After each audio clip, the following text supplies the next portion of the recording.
We're now amidst one of the wettest winters on record. Massive torrents of water have threatened entire communities on its way to be wasted in the Pacific Ocean, all because of the very same problem. We have nowhere to store the superabundance of water for the next drought. Now, President Trump was mocked by the left last year when he said that California had no shortage of water. But he was absolutely right. Now, nature produces 45,000 gallons of fresh water every day for every man, woman, and child on this planet.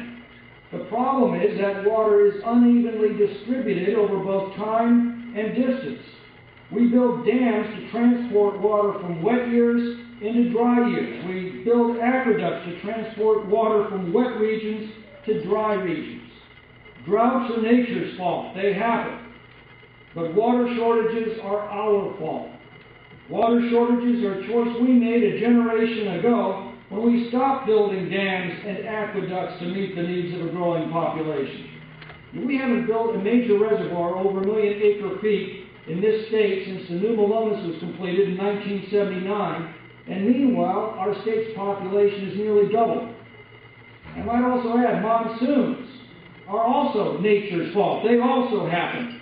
But suffering floods, that's another very bad choice that we made when we stopped building dams. For only a comprehensive system of dams can hold back and regulate the floodwaters that would otherwise wipe out riparian habitats and inundate human communities in years like the one we're in right now. These two events, a record drought followed by a record rain, could not more clearly illustrate the importance of reservoirs and aqueducts. And ours will be remembered as the most foolish generation in California's history if we fail to heed the lesson that nature is so desperately trying to teach us. The problems at the Oroville Dam that Doug mentioned are also very important to heed. The spillways of our dams have got to be kept state-of-the-art. They must be engineered to avoid cavitation and erosion.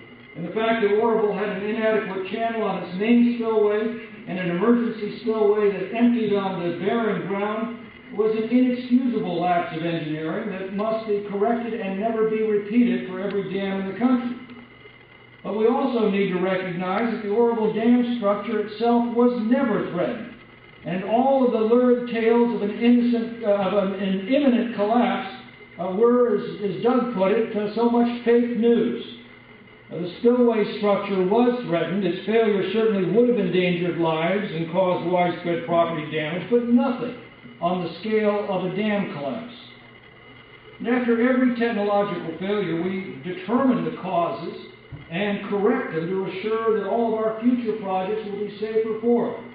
Dam engineering is no different.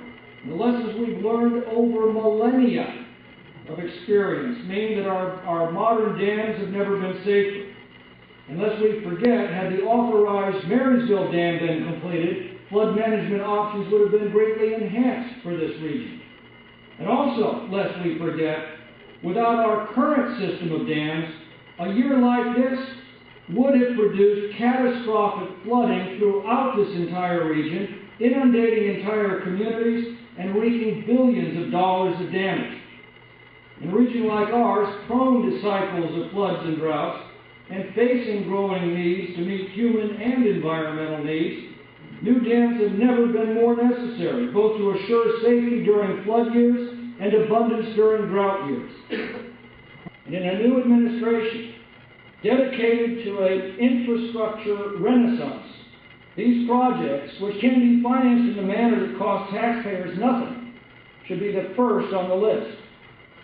But in order for them to be financially viable, the environmental laws that have made all these projects cost prohibitive must finally be modified. I think after more than 4 decades under these laws, all of which were imposed with the explicit promise that they would help the environment, we're at least entitled to ask, after all of those years, so how's the environment doing? And the answer is devastating. The Delta smelt and salmon have continued to decline despite all of these policies that have devastated the human population of California. But I do sense the tide is finally turning. The cost of these policies is now becoming graphically clear to the American people. A new generation is living with the consequence of these policies, and because this new generation isn't emotionally invested in the mistakes of the past, it's beginning to ask some fundamental questions like, Mom, Dad, what were you thinking? Just before Congress adjourned, as Doug mentioned, passed legislation begins to turn us toward a new era of abundance. The WIN Act, acronyms Water Infrastructure Improvements for the Nation. It's not comprehensive, but it does contain elements that, despite the usual hysterical opposition from the environmental left, won bipartisan support in Congress and even the signature of Barack Obama. It encourages new hatcheries to provide for burgeoning populations of endangered fish species. It adds flexibility to the management of the new Malones Reservoir. It streamlines water transfers to assure that water can be more efficiently moved where it's most needed.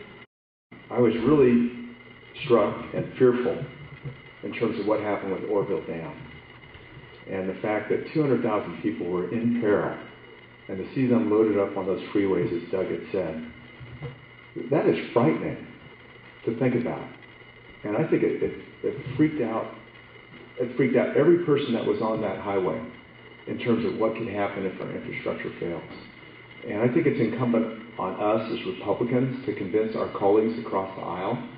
And I think this is an opportunity for a populist movement within California that, hey, we need common sense when it comes to approaching problems in this state. And that our infrastructure has been ignored for decades. The last dam in California was built when Jimmy Carter was president. That is outrageous and ridiculous to think that we've put, I think it was either 4 or 5 water bond initiatives on the ballot, and none of them had anything to do with surface water storage. And that's what we're all about, is being preparedness. Preparedness for drought, preparedness for when we have a little too much water and the flood control system. But bottom line, the dam is sound. The emergency spillway itself is sound. Obviously, the main spillway itself has issues, but it's been functional enough. I liken it to a car using one of those space saver spares, okay? You can get where you need to, but as soon as you can, stop and fix it, okay? That's what we need to do at Oroville, is that they've done a pretty good job post-breakage of managing the crisis. They don't always get the right information out, but they are managing it well and getting the lake down where it needs to be to weather the rest of the weather through the spring.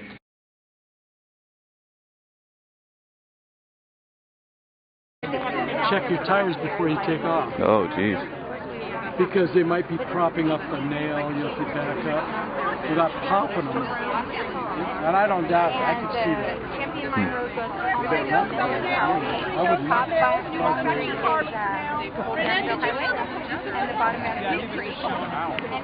Somebody actually see somebody doing it?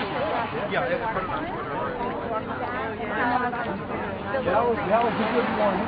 Yes, check the tires before you go. Nobody would have the nerve to slash them here at the gate time.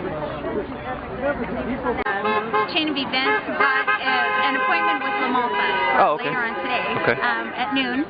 We get to speak with him for 45 minutes. The gal that got the meeting was able to invite 5 guests, and because we had our tickets refunded from the event that's going on right now, she thought it would be nice to give us an invitation to come with her at noon. And so Caleb Dardick and Renette Fenham are also part of our group, and so I'm going to just basically introduce our tribe, the Nevada City Rancher Indian Salon tribe, to him, let him know that we're within his district. As I was researching him, I also found out that he was the chair for the subcommittee of Indian Affairs. So I didn't know that. So that's quite significant, especially for me to introduce us to him. And also just express our concerns and worries about the centennial and the Nisenan historic, cultural artifacts, sites that will be inundated if centennial goes in, but especially our burial grounds that will be inundated.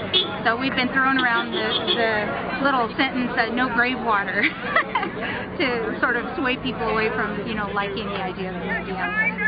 Okay, and so you said you guys are going to have this meeting with LaMalfa later today? Yeah, right at noon. Oh, okay, great. Sounds good. 45 minutes. I thought that was really just lucky and awesome. So.